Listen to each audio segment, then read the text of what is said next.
Баршаңызға қайырлы күн достар. Бүгін сіздермен турік баклавасының ерекше рецебімен бөліспекшімін. Ауызда еритін бұл тәттіні сіздерге де жасап көруге кеңес беремін. Және де видеоны соңына дейін қарап, міндетті түрде каналыма тіркеліп қоюды ұмытпаңыз.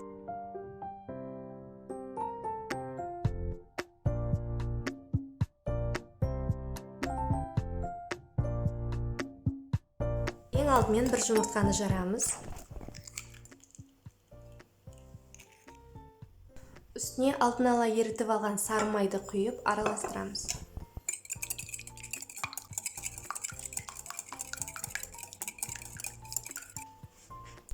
Қаймақ қосамыз.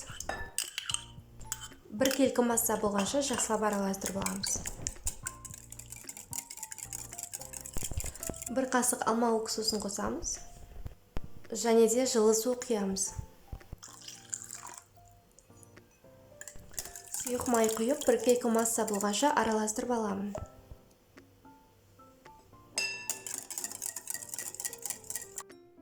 Енді басқа ыдысқа ұнды електен өткізіп аламыз. Үстіне қопысқыш қосып, жақсылап араластырамыз. Дайын массамыздың үстіне ұнды аз-аздан қосып отырамыз. Міндетті түрде араластырып тұруымыз қажет. Массамыз қоюлана бастаған кезде қамырды қолымызбен илейміз.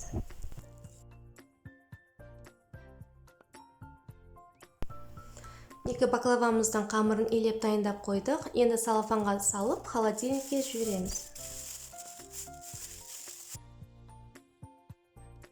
Енді қаймақ дайындаймыз. Ол үшін салқын сүтті отқа қойып, үстіне ұнтақ жармасын сеуіп, және қантты да қосып, үздіксіз араластырып отырамыз. Орташа отта үздіксіз араластырып отырып қайнатамыз. Бетіне тесіктер пайда болған кезде дайын болғанын білдіреді. Дайын болған қаймақты жайпақ табаққа құямыз. Бір келке етіп жайып, салқын жерге жіберемін. Бетін салафанмен жауып, тоңазытқышқа жіберсеңіз болады.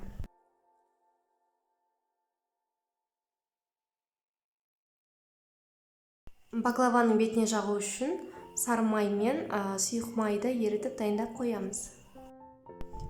Қамырмен де жарты сағаттай тұрды тоңазытқышта. Енді оны кішкентай күлшелерге бөлеміз. Шамамен 7-8 күлшеге бөлсеңіз болады. Барлығы бірдей болу үшін әрқайсысын грамда өлшеп алдым. Менде әрқайсысы 100 грамнан шықты. Негізі 90-100 грамм болғаны дұрыс.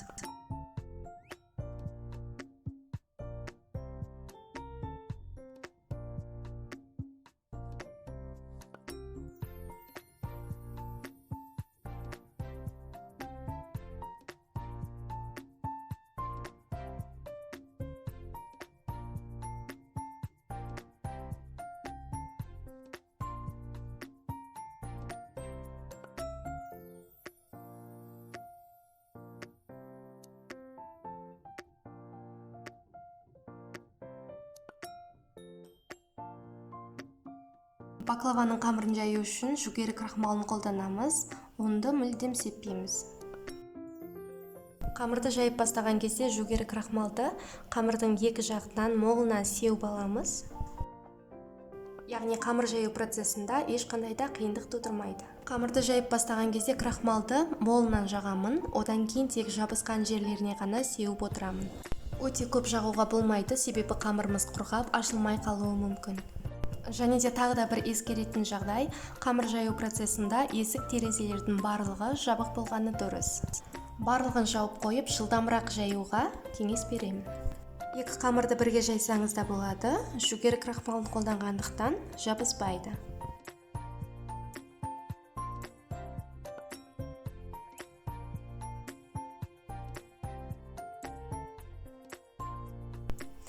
Қамыр жұп-жұқа болғандықтан құрғап кетуі мүмкін, сондықтан барынша жылдам жұмыс жасаймыз. Дайын қамырдың арғы беті анық көрініп тұруы қажет. Өздеріңіз көріп тұрғандай, қамырдың арғы бетіндегі сызықтардың барлығы көрініп тұр. Дәл осы қамырдан өздеріңіз білетіндей баклаваның сансыз түрі бар. Кез келген түрін жасай беруге болады. Бүгін мен сіздерге миди баклаваның жасалуын көрсетемін. Ол үшін оқтауға қамырды ораймын және екі жағынан қысыңқырап жиырамыз. Қайтадан абайлап ашамыз. Қамырды тесіп немесе жыртып алмауға тырысыңыз. Егер де қамырды оқтауға қаттығып орап тастасаңыз, қамыр ашылмай қалуы мүмкін. Немесе ашылып жатқан процесте жыртылып қалуы мүмкін. Соны да ескерсеңіз деймін. Енді ортасындағы жиырылған жеріне фисташка жаңғағын саламыз. Әрқайсының ара қашықтықтары 2 саусақ қалатындай болғаны дұрыс.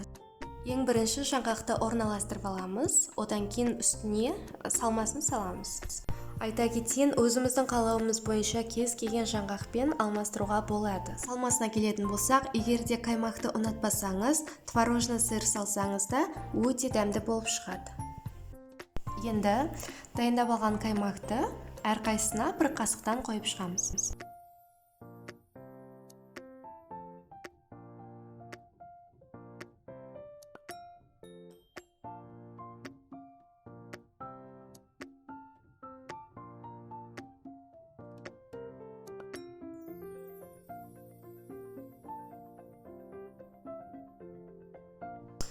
Екі шетінде қалдырған қамырымызды осылай салмасының бетіне жауып шығамыз.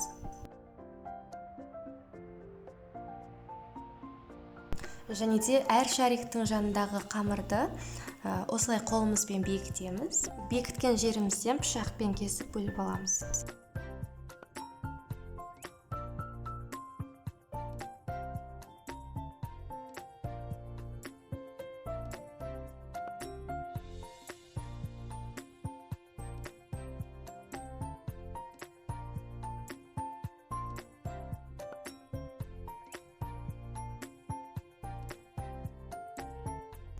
Баклаваны екінші бетіне аударамыз.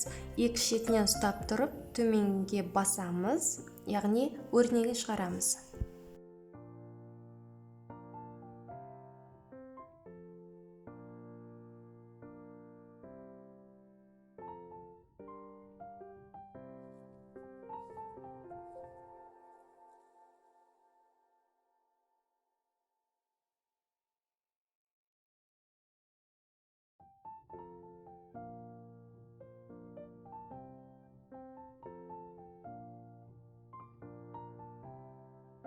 Енді табаға баклаваларды қойып шығамыз. Бір-біріне жабыспайды, жақындатып қоя берсеңіз болады. Оның ешқандай да белгілі бір тәртібі жоқ, өз қалауымызбен жасаймыз. Баклаваның бетіне алдын ала дайындап алған сары майымызды кесточкамен майлаймыз. Сары майды қайнатқан кезде бетіндегі көбігін міндетті түрде алып тастаңыз.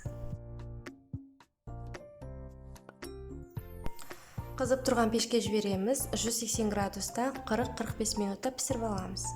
Осы аралықта шербет дайындап аламыз. Ол үшін суға қант салып 20-30 минуттай қайнату керек. Арасында аздап лимон салып жібереміз. Шербеттің дайын болғанын білу үшін ожаумен сапырған кезде соңғы тамшылары өте жай ағады. Міне осылай біле аламыз. Баклаваларды ыстық пештен шығарған бойында ыстық шербетті құйып жібереміз.